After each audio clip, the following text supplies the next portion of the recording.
Gönül Dağı dizisinin yeni bölümünde neler olacak? Öncelikle Gönül Dağı dizisini sevenler aşağıdan videoyu beğenmeyi unutmasın.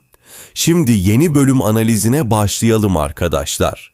Gönül Dağı dizisinin yeni bölümünde Taner'in haksız yere demir parmaklıklar ardına girmesi sadece ailesi için değil, tüm Gederli halkı için derin bir sarsıntı yaratır. Çünkü Taner, kasabanın kalbi olmuş, herkesin umudu, ilhamı haline gelmiştir. Onun yokluğu hem manevi hem de duygusal bir boşluk bırakır.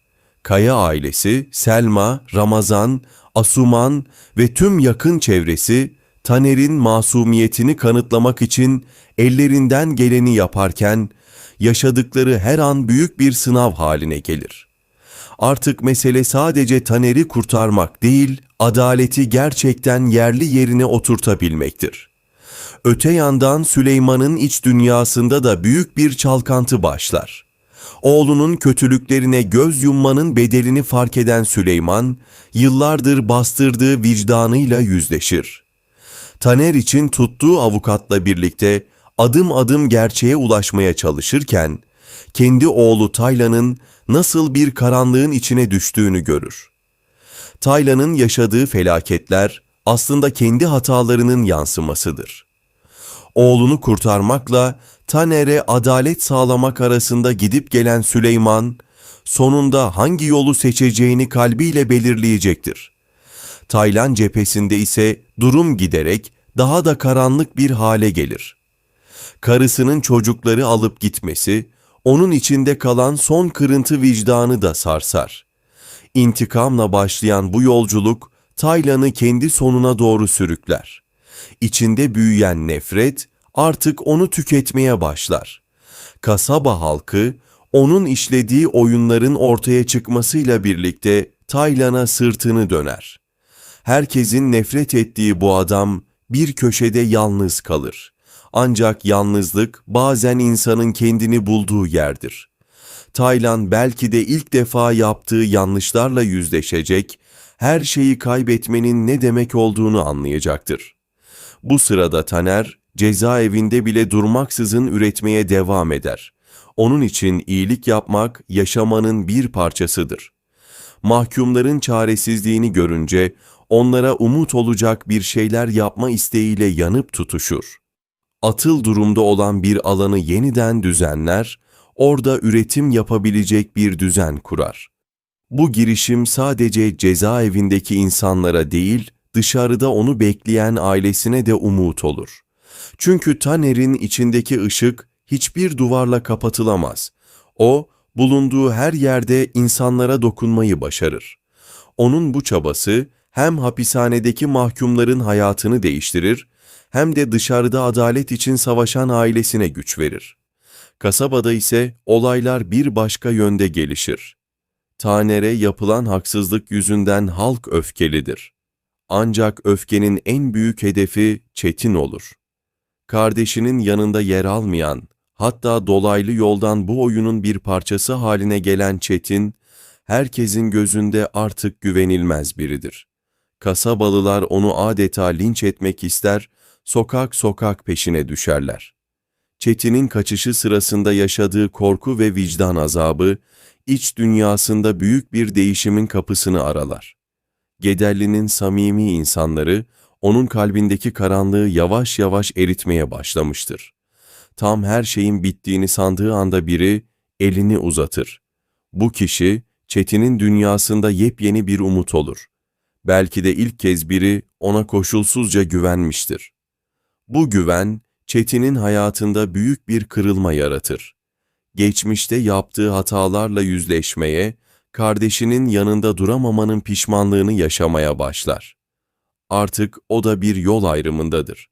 Karanlıkla aydınlık arasında vereceği karar, sadece kendi kaderini değil, belki de Taner'in davasının gidişatını da değiştirecektir. Taner'in cezaevindeki üretimi giderek büyür. Onun icadı, içerideki mahkumlar arasında dayanışma ve umut doğurur. Bu durum basına yansıyabilir, halkın dikkatini çekebilir. Taner'in masumiyeti, onun yarattığı bu iyilik hikayesiyle yeniden gündeme gelir. Avukatın beklediği kanıtlar da bu süreçte birer birer ortaya çıkar. Kaya ailesi, dostlarının yardımıyla gizlenen delillere ulaşmaya başlar. Süleyman, oğlunun kötülüğünü artık saklayamaz hale gelir. Her şeyin sonuna gelindiğinde, Taner'i kurtaracak olan tek şey gerçeğin açığa çıkmasıdır. Gederli halkı için yeni bir dönem başlar. Taner'in adalet mücadelesi, kasabadaki herkesin vicdanını sınar. Kimin gerçekten iyi, kimin iki yüzlü olduğu ortaya çıkar. Taylan kendi karanlığıyla savaşırken, Çetin vicdanıyla yüzleşir. Taner ise tüm bu karmaşanın ortasında bile umut üretmeye, insanlara iyiliğin gücünü hatırlatmaya devam eder. Bu hikaye, her şeye rağmen inancın, dürüstlüğün ve umudun asla kaybedilmemesi gerektiğini bir kez daha hatırlatır.